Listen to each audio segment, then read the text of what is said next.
আসসালামু আলাইকুম ওয়া রাহমাতুল্লাহি ওয়া বারাকাতুহু। আমরা একটি মুকালমা পেশ করব, বিষয় দ্বীনি শিক্ষা ও কলেজ শিক্ষা। আমার নাম খুশি খাতুন। আমার নাম নিহা খাতুন। শুরু করছি আমাদের মুকালমা।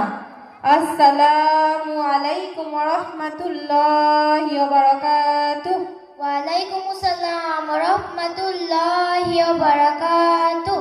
আরে কি ব্যাপার, এত গরমের সময় জানালা দরজা বন্ধ করে মাথা থেকে পা পর্যন্ত ঢেকে এমন ভূতের মতো ড্রেস করে কোথায় চললে? হ্যাঁ, আমি বাংলা শিক্ষার পাশাপাশি দ্বীনি শিক্ষা করতে মক্তবে যাই, তাই সেখানেই যাচ্ছি।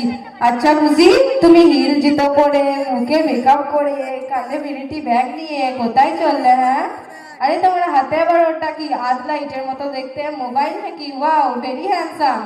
কাউকে দেখে এরকম ঠাট্টা বিদ্রোহ করতে নেই। Do you know me? তুমি কি আমাকে চেনো? আমি সে আর ছোট্ট খুশি নেই, আমি এখন গলসি কলেজে ইংলিশে অনার্স নিয়ে পড়ছি। দেখো, আমার মতো জীবনটাকে এনজয় করতে শেখো। আমাকে দেখে কেমন সিনেমাদের নায়িকাদের মতো লাগছে। আর তুমি কোথাকার কোন মক্তবে পড়ো? আরে তোমারই বাকি দোষ, ওই সব মাওলানা মৌলবীদেরই দোষ। আমাদের এনজয় করা বয়সে বাধা হয়ে দাঁড়ায়।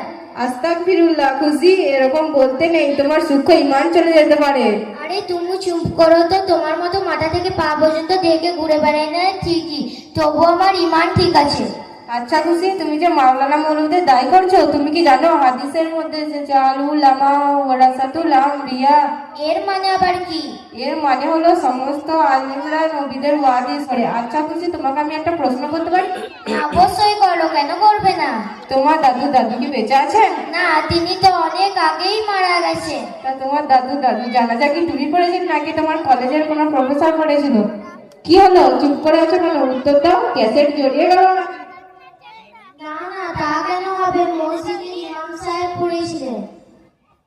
এই তো একটু আগে তুমি মাওলানা মৌলবীদের দায়ী করছিলে, তারা ছাড়া যদি বিয়ে শাদী জানাজা না হয় তাহলে অবশ্যই আমাদের তাদের কথা শোনা উচিত।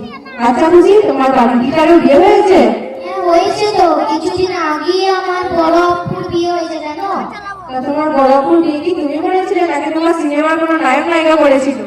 না, তোমার সঙ্গে আমার কথা বলাটাই ভুল হয়েছে। দেখো, সবাই দেখে আমাকে হাসছে আর তুমি সবার সামনে আমাকে অপমান করছো। না না, আমি তোমাকে অপমান করবো কেন? এই তো একটু আগেই তুমি বলে আমার ইমান ঠিক আছে। আচ্ছা বলো তো দেখি, 5 ওয়াক্ত নামাজ কখন করলাম পড়া? কলেজে শিখানোতে কি হয়েছে? মা তো দেখি 5 বার নামাজ পড়ে। হ্যাঁ, এটা আমার হবে তো। বলো তো দেখি। তাহলে ফজরের নামাজ পড়তে হয় দুপুরবেলা, জোহরের নামাজ পড়তে হয় বিকালবেলা, আসরের নামাজ পড়তে হয় রাত্রিবেলা, মাগরিবের নামাজ পড়তে হয় রাত্রিবেলা, এশার নামাজ পড়তে হয় দুপুরবেলা। আরে খুশি, তুমি তো সব ভুলভাল বললে। কি আমি সব ভুলভাল বললাম? হ্যাঁ, তুমি সব ভুলভাল বললে। আচ্ছা বলো তো দেখি, নামাজের ফরজ কয়টি ও কি কি? নামাজের ফরজ তো 4টি। উঠে দাঁড়ানো, হ্যাঁ দুপুর হওয়া, মোনাজাত করা ও সেজদা করা। আরে খুশি, তুমি এগুলো কোথা থেকে শিখলে? দেখো সবাই তোমাকে দেখছে আর হাসছে। আচ্ছা বলো তো দেখি, উজুর ফরজ কয়টি ও কি কি? উজুর ফরজ তো 7টি। শোনো আমি বলছি, কলেজ যাওয়া, বদনা নেওয়া, পা ধোয়া, হাত ধোয়া, গালে পানি নেওয়া, নাকে পানি নেওয়া, মাথায় পানি নেওয়া ইত্যাদি। আরে খুশি, তুমি তো বললে উজুর ফরজ মোট 7টি, বলতে বলতে তুমি 8টি বলে ফেললে। আরে জানি, আরে অনেক আছে, শুধু বলি না তোমাদের ভয়ে। শোনো কোন খুশি, তোমার একটা উত্তরও সঠিক হয়নি। এরপরেও তুমি নামাজ না পড়ে বলো কি করে আমার ইমান ঠিক আছে? শুধু স্কুল কলেজে গেলেই হয় না, আর স্কুল কলেজের কয়েকটা ঘরে দেখিয়ে কখনো নিজেকে বড় করা যায় না। আমাদের সবার শিক্ষক বিজ্ঞানীদের বিজ্ঞানী সাল্লাল্লাহু আলাইহি ওয়াসাল্লাম যেভাবে বলেছেন সেভাবে চলার চেষ্টা করো, তাহলে পৃথিবীতেও সম্মান পাবে আর আখিরাতেও সম্মান পাবে। নেহা, তুমি এত সুন্দর কথা কোথা থেকে শিখলে? আমি বাংলা শিক্ষার পাশাপাশি হুসাইনিয়া দ্বীনি মক্তব আছে, সেখান থেকেই সব শিখেছি। আমাদের হুজুর সমস্ত রকম বিধিবিধান কুরআন সম্পূর্ণরূপে সঠিকভাবে শেখান। খুশি, তুমিও আমার সাথে কাল থেকে মক্তবে যাবে, তাহলে তুমিও সব শিখে নিতে পারবে। ঠিক আছে নেহা, কাল থেকে তোমার সঙ্গে আমি মক্তবে যাবো দ্বীনি শিক্ষা অর্জন করতে। তুমি আমাকে নিয়ে যাবে তো? হ্যাঁ, আমি তোমাকে অবশ্যই নিয়ে যাবো। আর এত ভালো নেক করার জন্য আল্লাহ তোমাকে কবুল করুন। বলো আমিন। আমিন। আমরা এখানে কালেমা সমাপ্ত করলাম। আসসালামু আলাইকুম ওয়া রাহমাতুল্লাহি ওয়া বারাকাতুহু।